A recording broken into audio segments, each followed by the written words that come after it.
my name is Franz, and I graduated from Bisaya and I'm going to take up BSIE in college. So para dun lang sa mga curious, BSIE is the branch of engineering that is responsible for maximizing the effectiveness and efficiency of complex systems. And para siyang jack of all trades ng lahat ng engineering courses. Para siyang melting pot ng iba't ibang engineering kasi it takes up all the basics of the other engineerings combined. Tapos, interesting to note din, industrial engineering yung only engineering course na hindi nagtitake ng board exam. Kaya minsan yung tawag sa mga BSIE graduates ay instant engineers. Tapos katulad nyo, nag-aral din ako dito sa Lantaka for 2 summers. Tapos nagturo ako dito ng Bio 2 last year. Tapos ngayon nag-break ako kasi madami akong ginawa. May commitment sa tungkol sa talk natin today, we're going to talk about gamification. So, na-discover ko yung gamification through an online course from Coursera. It is taught by Professor Kevin Verbach of the University of Pennsylvania. Kevin Verbach. Hindi siya yung si Kevin Ver na basketball player. Pero anyway, background lang sa kung ano yung Coursera. If you want to learn something this summer or kung wala kayong ginagawa, kung wala naman kayong gagawin this summer, madami kayong free time, bakit gusto niyo try na mag-take ng online courses sa Coursera? It's free and very interesting siya. You get to learn a lot and you get to meet people din. Okay, so I took gamification for 2 reasons. First, because I thought it was interesting, and second, because I thought it might increase my knowledge and enhance my experience para din sa pag-aaralan ko sa college. And so, marami ding applications ang gamification, pero ang pinaka-common application niya is in marketing design and in business design. Tapos makikita niyo siya mamaya kung paano siya ina-apply. Okay, so start tayo. Let's talk about what gamification is, kung ano ang definition ng gamification. Gamification, bagong term pa lang siya, bagong field pa lang, kaya wala pa talagang definite na meaning ang gamification. Pero I'm going to use the definition provided by the professor in our online course. The definition of gamification is the use of game elements and game design techniques in non-game context. So, ano ibig sabihin nun? Medyo obvious naman dun sa meaning niya, pero para mas maintindihan natin, try natin na take up yung bawat piece nung sentence na yan para ma-define natin kung anong gamification. First, meron tayong game elements. What are game elements? Medyo mahirap i-define, pero para mas madali natin maintindihan, gumamit tayo ng example. Kung halimbawa sa isang game of chess, ano ang game elements ng game of chess? The pieces. Okay. Okay, house point. Anong house mo? Air. So, ibigay yung house points para fun. Yung era.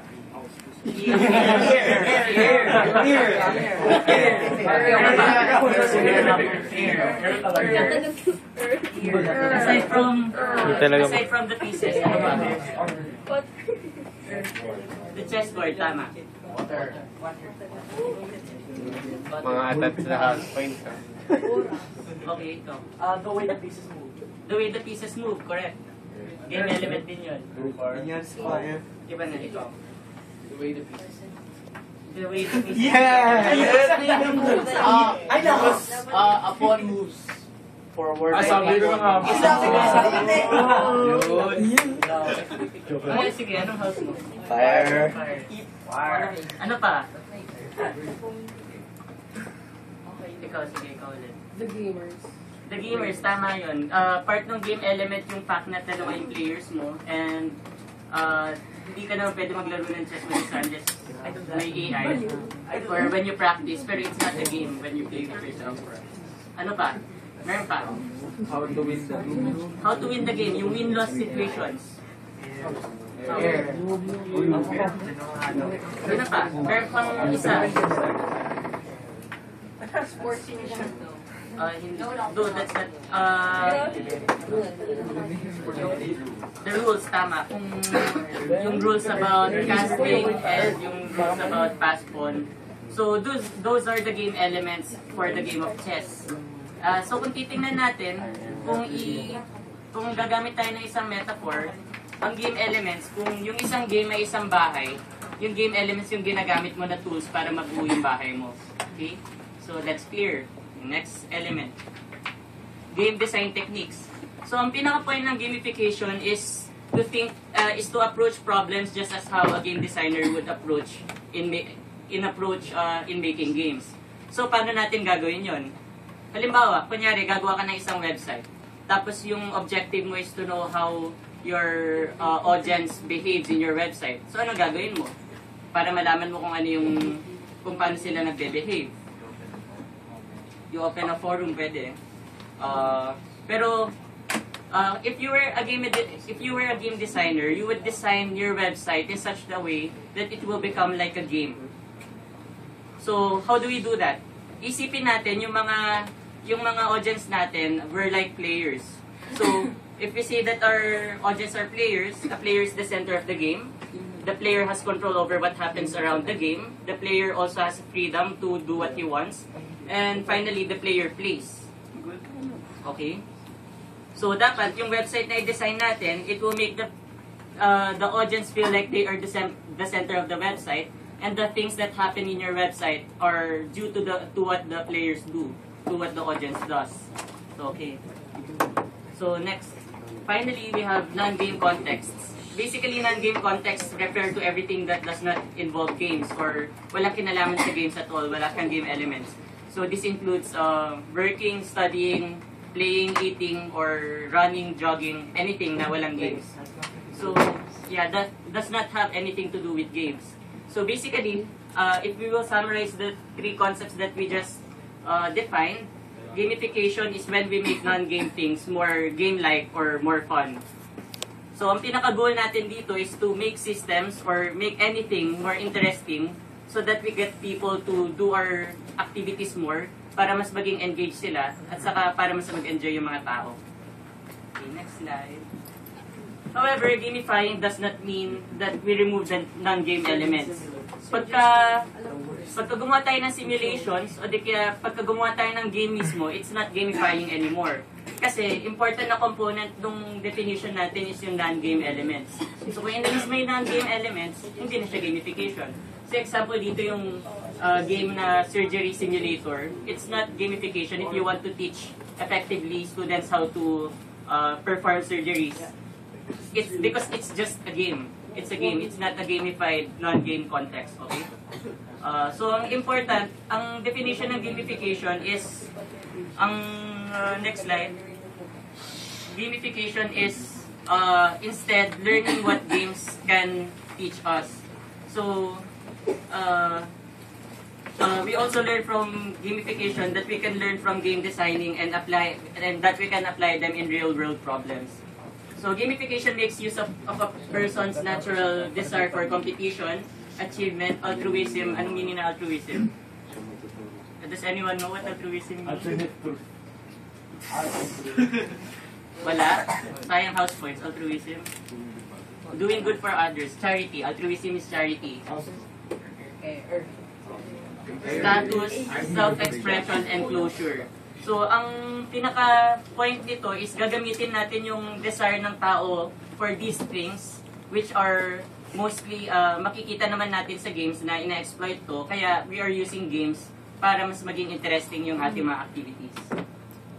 Okay. So, next slide. Alam na natin what gamification is. Are there any questions before we move on? Wala. So, we have classifications of gamification. We'll move on.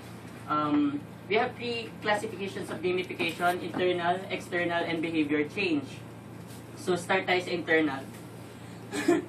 So, internal gamification is, when we say internal gamification, yung gamified elements natin is within an internal organization, or, for example, you are part of that system. Halimbawa, you're in a company, and you're going to gamify a system within that company. So, you're part of it.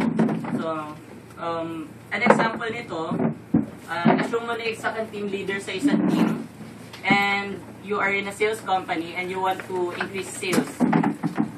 Mababa yung sales niyo this month, so gusto mo pataasin yung sales niyo for the next month. Tapos, na-observe mo na hindi na mahina yung product niyo, pero yung mga salesman lang sa team mo ay medyo tamad. So, anong gagawin mo? you make the process of sales more interesting for them para sila mismo yung ganahan na to do better.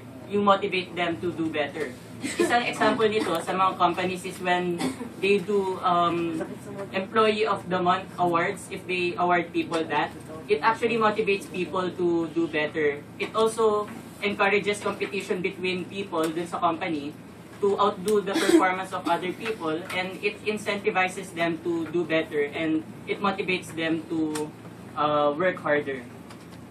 Another example would be when there are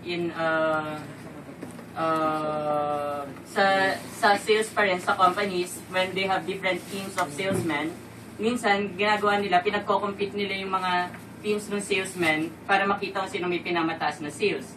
Tapos yung sales team na yun, pagka sila may pinamataas na sales for this month, tataasan nila yung budget nila. So magandang incentive din yun para sa mga employees to work harder. Tapos isa pang example is yung ginawa ng Microsoft para ma-debug yung kanilang Windows 7 language packs. So kung magde-debug kasi ng isang Windows 7 language pack, so debugger sila, mga programmers, ang ginagawa nila, they get volunteers from the company to do the work. And ang debugging process usually, meron kang isang screen na ganito, yan yung screen ng computer, then you have a dialog box, tapos ibang language yan, merong nakasulat na whatever, and then you have two buttons that you can click. So ang mangyayari lang dyan, titingnan yan ng employee, and then they will see kung meron bang bugs dyan or errors. Tapos yung they click either one of the buttons, they click this kung wala silang makitang errors, and then they click this kung meron silang nakitang error. Tapos isa-send yun dun sa technician nila or dun sa other programmers.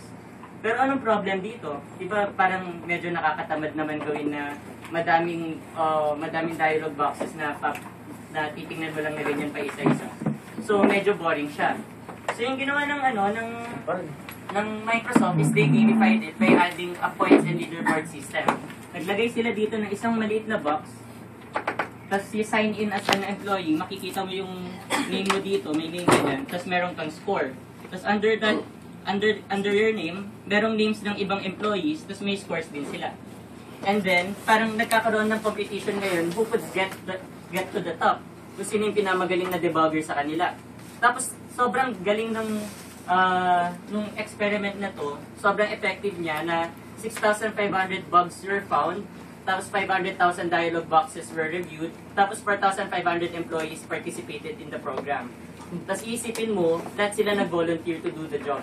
And they don't get extra pay for doing it. So, makikita mo, pagka ginimify mo yung isang bagay, pagka you make something more interesting and more fun for a person, they tend to do it more. Okay? So, next slide. So, that's internal gamification. We go to the next kind of gamification, external. So external, when we say external gamification, it's aimed outside your system naman. When you want outside elements to affect your internal system para gumanda yung performance, maging mas effective ka or mas efficient. So external gamification is usually aimed to get customers engaged, to keep them going back to your website or buying your product again and again, or to increase sales or for marketing pitches. So one example of a website, makikita natin to sa mga forums. Kung nakapunta na kayo sa sino mga programmers dito or computer enthusiasts, sino may alam ng Stack Overflow? Stack Overflow, merong website na tinatawag na Stack Overflow. Next page. Kung makikita nyo, yan. Ang ginagawa nila dito, merong mga programmers na magtatanong ng question, like this. Tapos meron kang mga people na pwede silang sumagot. So para siyang Yahoo Answers. Tapos yung mga yung mga members na sumasagot, they get points. Tapos tumataas yung rankings nila. So why do you want points? Kasi when users here get points, mas paniniwalaan sila ng mga tao. They get to be listened more often than others. Tapos parang mas nagiging legitimate yung mga answers nila. So it's a form of incentivizing people para sumagot sila ng sumagot para mas paniwalaan sila. And in a way, nakakatulong siya dun sa overall programmer community kasi in this way, lahat ng mga may problems natutulungan, tapos lahat ng mga may alam ng problems tumutulong. Tapos another example would be, yun, yung Yahoo Answers nga. You get points naman in Yahoo Answers when you answer questions. And why do you need points? Kasi you need points to ask questions. Tapos you need your points then to increase your ranks. Tapos yung ranks mo, yun din naman yung nagsasabi kung legitimate source of answer ka ba. Yung nakikita nyo minsan top contributor nakasulat. Okay, next. So another example would be, siguro na-try nyo na before yung Lucky National Card or yung sa Shopwise, yung Shopwise Suki Card. They encourage people to spend more para to get prizes, di ba? So, kung meron kang Lucky National Card, edi syempre para makuha mo yung points mo sa National Bookstore ka na lang bibili ng books, di ba? Magandang example din dyan yung sa Fully Book, yung meron silang point system. Yung para makuha mo yung discount card nila, you have 3 options, di ba? Or 2 options lang yung alam ko. One is you spend 10,000 pesos in a single receipt in that store. What? Wow. Yeah, 10,000 pesos. 20% discount naman yung card, so okay lang. Tapos, yung other option naman is you collect receipts for 1 whole year. Tapos, kung yung total nyo is 15,000, bibigyan ka nila ng discount card. So, kung gusto mong ma-avail yung discount card na yun, syempre sa Fully Book ka nalang bibili, di ba? So, kung meron kang mga ganong incentive para sa mga tao, mas tataas yung sales mo, mas dadami yung customers mo. Tapos, they will tend to stick to your company more. Next. So, yung third class naman natin of gamification is behavior change. Tas, in my opinion, ito yung pinaka-interesting na kind of gamification. Next slide. So, behavior change gamification, basically, they encourage people to start a habit or to stick to a habit. For example, when you want to exercise or you want to have a good diet or when you want to sleep early and you want to have a good body clock. Yan, mga ganitong klaseng mga gamification yung nakakatulong para maka-adhere yung mga tao dun sa mga habits na gusto nilang makuha. So, isang example dito yung sa competition ng Volkswagen, tawag is the Fun Theory. Tapos yung winner dun sa competition na yun is yung speed lottery ticket. So basically yung problem na ina-address nila dito is overspeeding. So usually, paano ang ginagawa ng government para maiwasan ng overspeeding? May mga pulis na nagbabantay. So may mga pulis na nagbabantay. Tapos ano yung device na ginagamit nila? Ano house? Fire.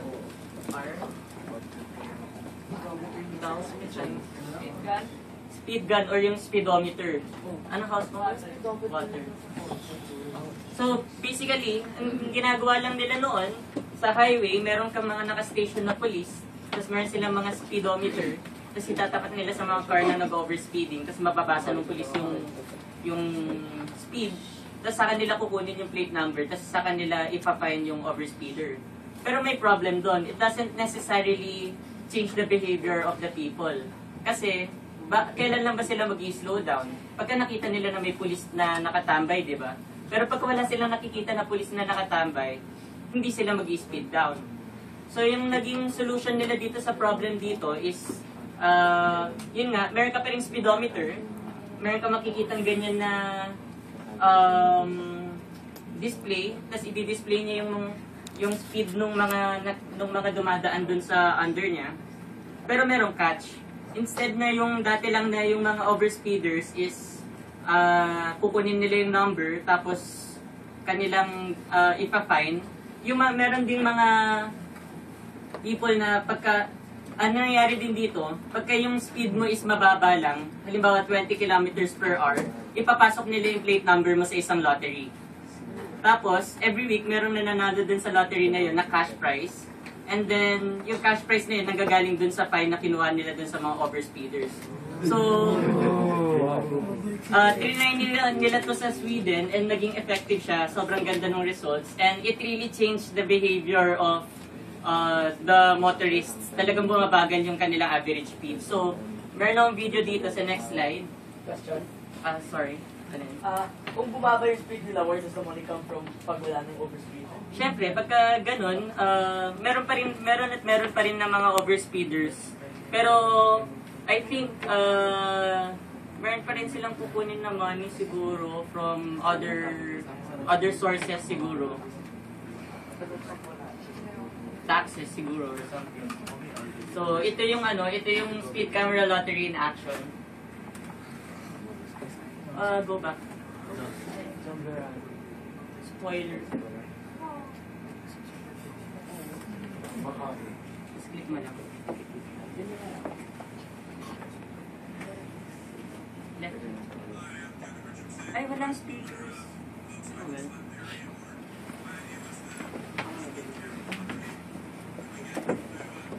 Isa pa ang video. Meron speakers.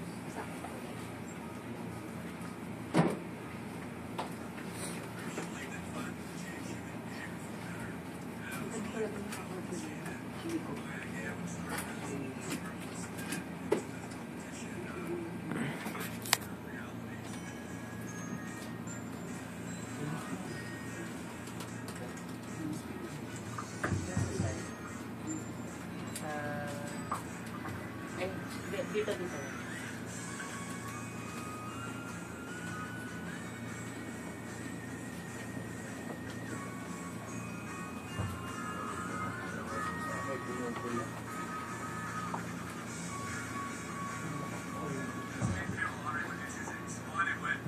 I-picture nila yung car.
Okay, so yung theory kasi ng Volkswagen is that you can use fun to solve problems in the world. Kasi ang kanilang philosophy is if you make doing good things or avoiding bad things fun for people, mas gagawin nila yun, di ba? It will solve problems in our community.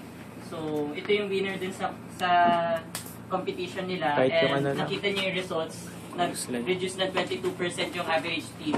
Although experiment pa lang siya sa Sweden noong time na yun, kaya I think ngayon wala na ulit ata siya kasi hindi ata nila kayang mag-install ng ganung kadami. I don't know, pero tinake down din nila ulit yun.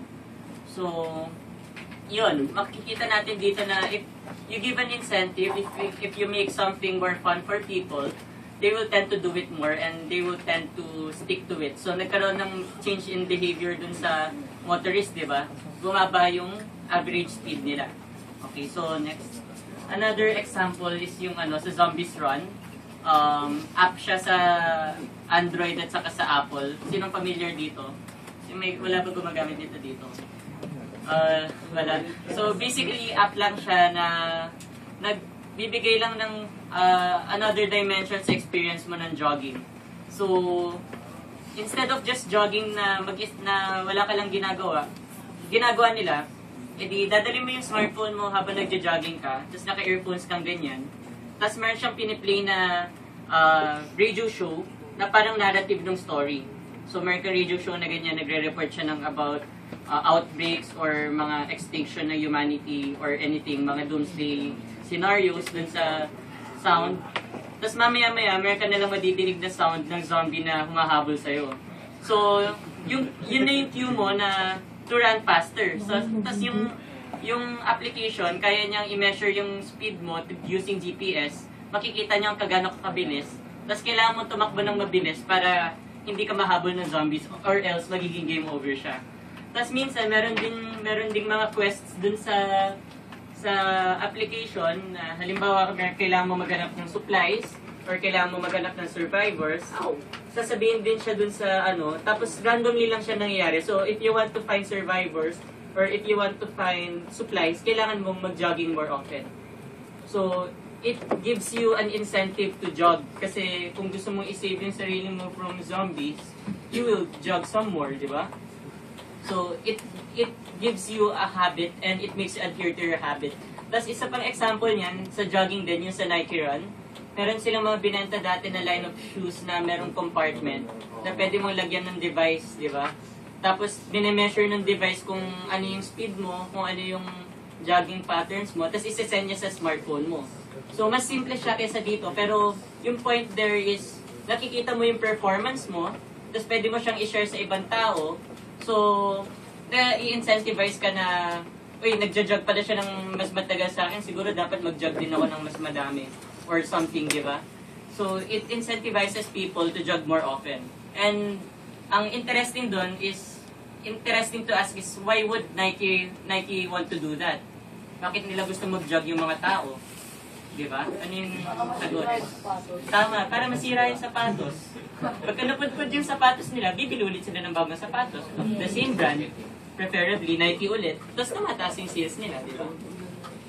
Tapos let's example natin sa behavior change is yung weight losing programs nila sa US. Ito sa sa The Biggest Loser.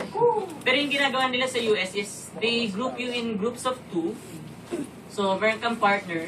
Tapos, you will babantayan mo yung partner mo. Tapos, babantayan ka rin niya. Tapos, yung point nun is, since meron kang peer, na-evaluate niya yung mga ginagawa mo, nakikita mo yung performance mo in a different perspective. Tapos, you motivate each other into working out, into losing weight. Tapos, to add another dimension, hindi lang kayo yung group, yung pair na nagtatry na mag-lose ng weight. Meron ding other people din sa programs, also in pairs, na you compete with. Tapos yung team na meron pinakamataas na fat percentage or body weight na na-burn for a specific period of time, meron silang prizes. So, it incentivizes them. Tapos, since prizes. It always gives incentives. Hindi, cash prize, ganun. Or membership sa gym.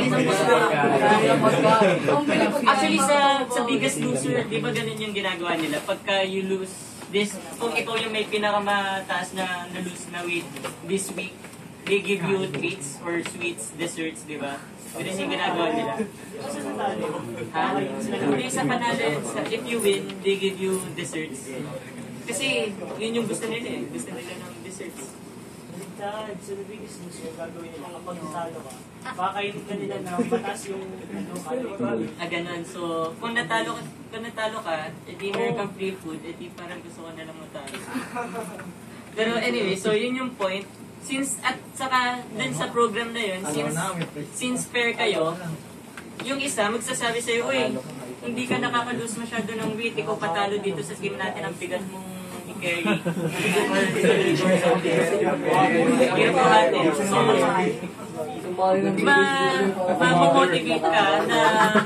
Mamomotivate ka na to work better para hindi na nakakahiya dun sa partner mo na nag-workout 7 times a day, 24 hours a day. 7 days a week pala. Okay, so ganun. It gives you a habit and it makes it easier for you to stick to your habit. Okay. So, yun yung 3 examples natin, 3 classifications natin of gamification. And then, next na. So, what do we learn from this? Sa gamification. We learn from gamification a lot. Mostly kung ano yung matututunan natin sa games and from game design. Matututunan natin dito na meron pala tayo pwedeng exploit sa desires ng humans para maging for our company's benefit or to solve real life problems. And parang nakita nyo nga din kanina dun sa speed lottery ticket, medyo effective siya, di ba? And sa mga ibang programs, it is also shown to be effective.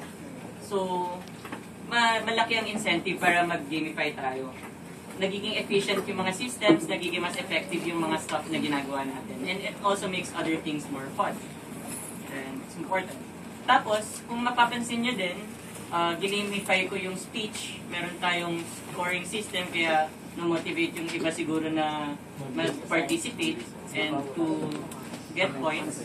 And also, kung napansin nyo yung Headstart, gamified din siya through the houses, di ba? Yung house points. So, yung question is, na-motivate ba kayo na maging better students or mag-contribute more dun sa house nyo kung merong house system? So, yun yung question. So, introduction pa lang to dun sa gamification na trinay ko i-compress into 1 hour sana, pero 30 minutes pa lang yun to. And, madami pang pwedeng i-offer ang gamification. So, kung gusto nyo matuto pa more about it, pwede nyo siyang i-check sa Coursera. Yan yung website, yan yung link, yan yung page. 6-week long yung course, pero online siya lahat. They give quizzes every week. Tapos, every Monday, nagbibigay sila ng 2 hours worth of video lectures. And for the duration of that week, kailangan mong mapanood yung videos. Tapos meron siyang quiz na sasagutan mo. Tapos meron din siyang online project na ginagawa mo throughout that 6 weeks. Or throughout those 6 weeks. Tapos, after that, edi madami ka natutunan about it. And in Coursera, madami ding iba't ibang other courses na pwede nyo i-take. Malawak yung field na kino-cover nila. Merong biology, law, and others. Kung gusto nyong mag-aral this summer, well, sige, try nyo. And before we end, meron akong papakitang video na nagpapakita kung ano ang gamification. Basically, parang medyo exaggerated siya and medyo sarcastic. Pero, na-encapsulate niya kung ano ang effects ng gamification sa society. Tapos, napapakita niya din kung anong potential ang meron ng gamification. So, it's a talk by Jessie Shell.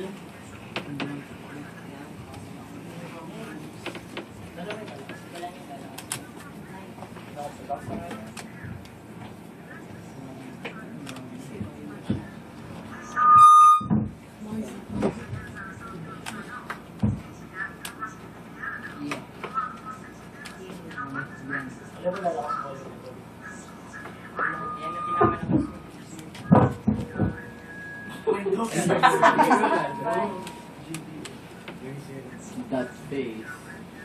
Maximum na.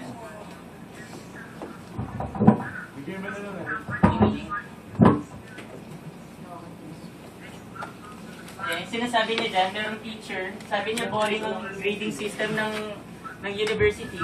So gawin natin na exciting.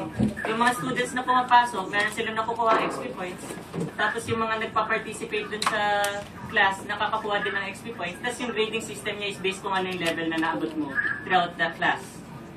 So tumaas yung attendance, tapos tumaas yung grades and whatever.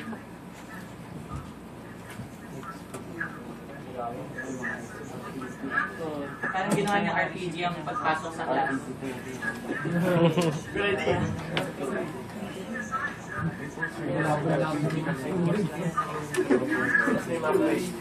Oh! Very more.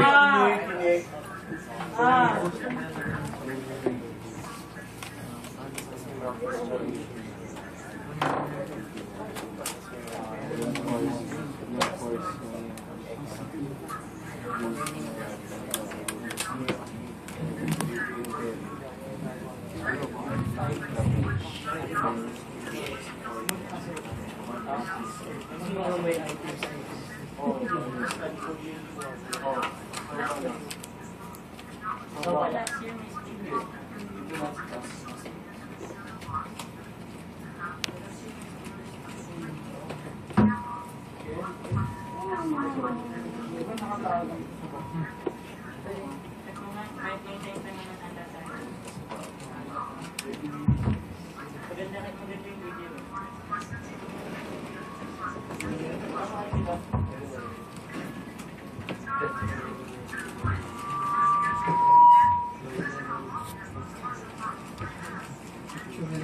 Yung sinasabi niya naman dito, yung mga toothbrush companies, pagka when you brush your teeth, they give you points and points and points. Or tapos pagka you do it consecutively in many days, mas mataas yung points na nakukuha mo and so on.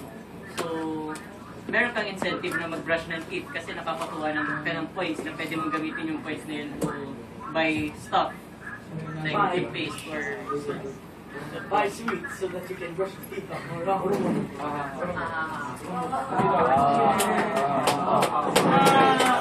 That's very exciting.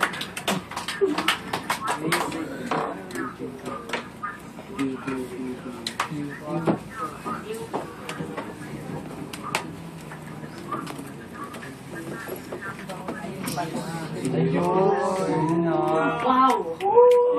Just start.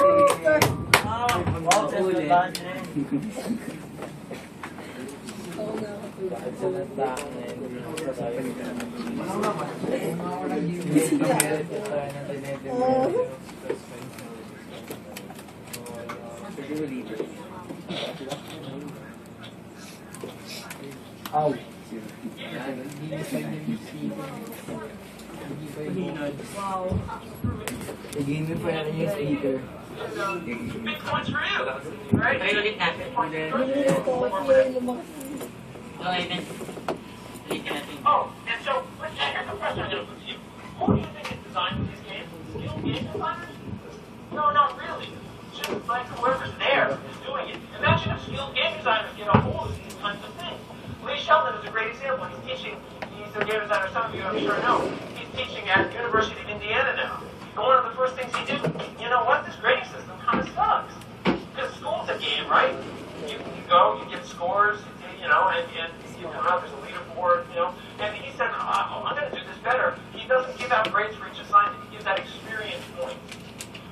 And you level up through the class. And so class attendance is up, class participation is up, homework is turned in often and better because it's a better structure, it's a better system. Imagine when the game designers get a hold of all this garbage, the gas points and the shopping points and your coffee points and your airline points, all these points and points and points. Imagine when they're all designed and when they can be sent, and these things start to come together a little bit. Because sensors are what's happening now. That's what's changing things. Lantaka is going to come out, and it's got cameras. It's going to sense every joint of your body. The DSI is out, and it's got cameras, and no one knows what they're for, but someone's going to figure it out.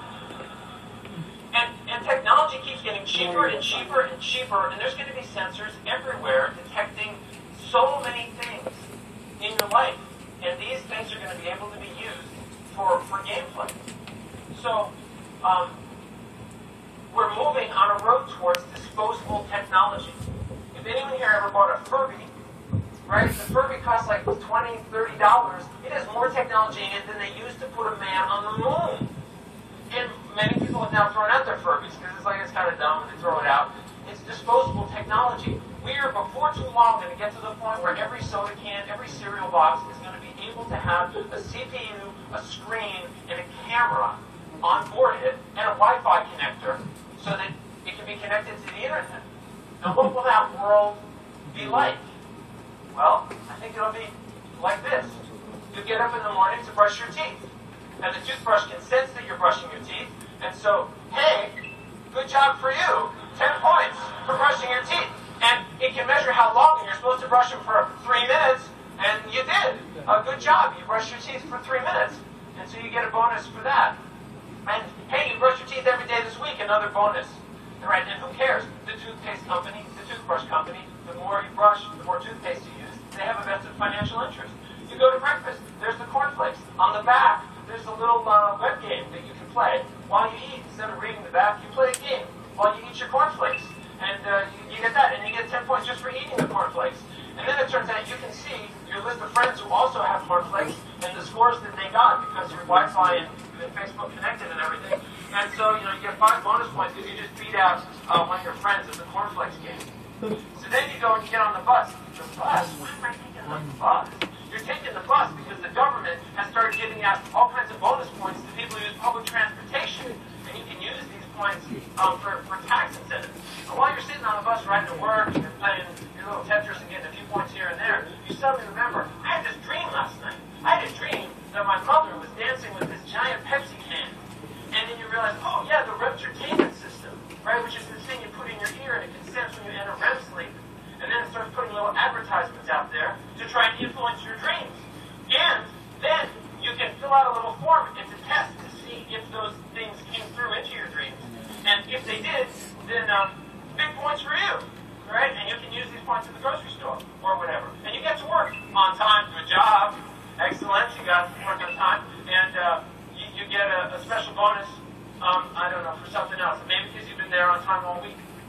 And then there's your office mate, and he's like, check out, I got the new digital tattoo, right? It's a tattoo that you can change the image because it's got like e-ink in it in your arm, right? So you can change the image all the time to whatever you want. But a lot of people are using Tattooable AdSense, right? And so he's got the ads up, and you're thinking, you're really dumb because Tattooable AdSense has light sensors in it, and so that when your arm is covered, you're not going to get any money from people seeing the ads. And you show them how yours is lower on the arm, so it's more exposed, so you get more points for it. And just then, you realize that the two of you have your ads suddenly synchronized just by chance. And so, you say, link sync, and you get 30 points for noticing a link sync, that the two of us had that. And he says, Pop-Tarts, because they're both Pop-Tart ads. And the system is listening, and it can tell that we said Pop-Tart. And then we do high five, because the body electricity sensors can tell when you do a high five. And that's the rule. That's how the game works. That when the ads line up, because it makes you pay more attention to the ads. Because that's how these games will work. The games will be tricking you to pay more attention to ads. Then you go to lunch, and you have Dr. Peppers all week. And so you know you got to have another Dr. Pepper, because you got 10 points, 10 points, 10 points, 10 points. And then you have another one, and there's another one, but there's a special with Dr. Pepper this week. If you have 5 Dr. Peppers in a week, 500 bonus points, so you're definitely going to take advantage of that. But then you got a meeting at another building. It's a half a mile away. You could take the shuttle over, but you decide I'm going to walk because the health insurance plan that you're on gives you bonus points if you walk like more than a mile each day. And we can sense that easily, through your digital shoes.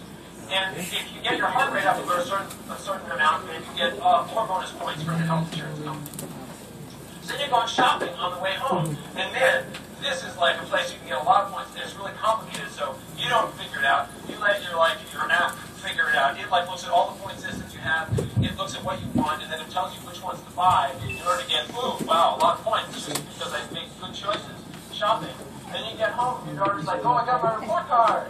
And you're like, oh, good job. You're getting 2,000 points from the state for getting such good grades. And you're getting 5,000 as a parent, and from the Obama bonus for the good parenting bonus, which you're excited because you can use that as tax relief. And then you say, hey, wait a minute. Did you practice your piano?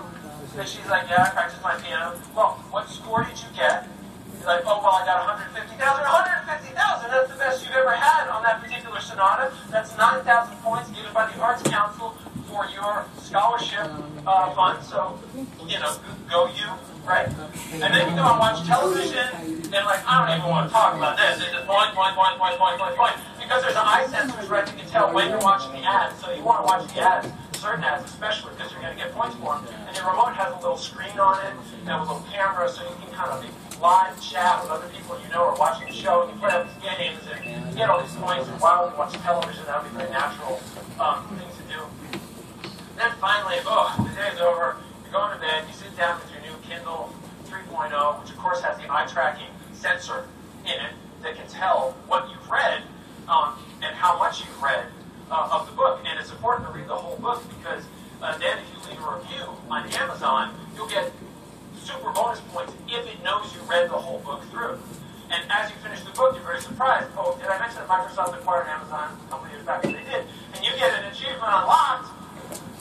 This thing's been tracking you for 20 years. You've finished 500 novels. And this is like a big achievement. And you're thinking, I'm really embarrassed that my 500th novel was this dumb Star Trek novel that I'm reading. Because, I'm going to remember that forever.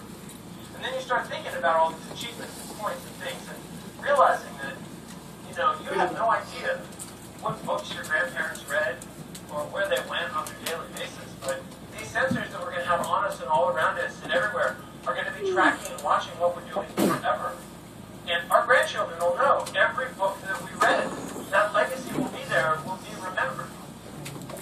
And you get thinking about how, wow, is it possible maybe that since all this stuff is being watched and measured and judged, that maybe I should change my behavior a little bit to be a little better than I would have been? And so it could be that these systems are just all crass commercialization and it's terrible, but it's possible that they'll inspire us to be better people if the game systems are designed right. Anyway, I'm not sure about all that, but I do know this stuff is coming. Man, it's gotta come. What's going to stop it? And the only question I care about right now is who in this room is going to lead us to get there. Thank you.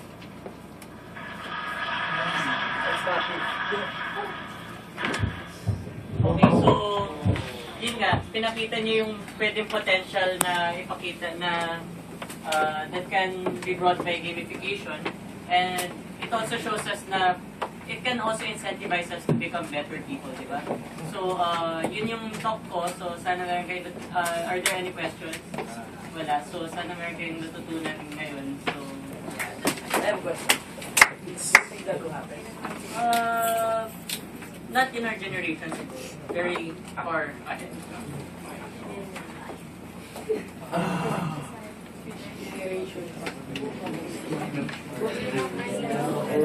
Alright.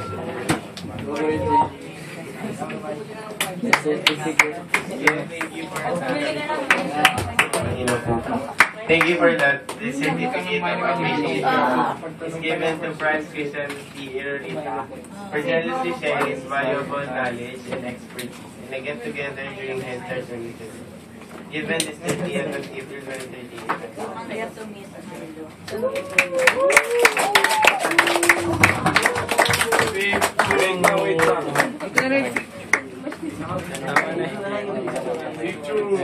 Okay, group picture. Tapos may announcement daw.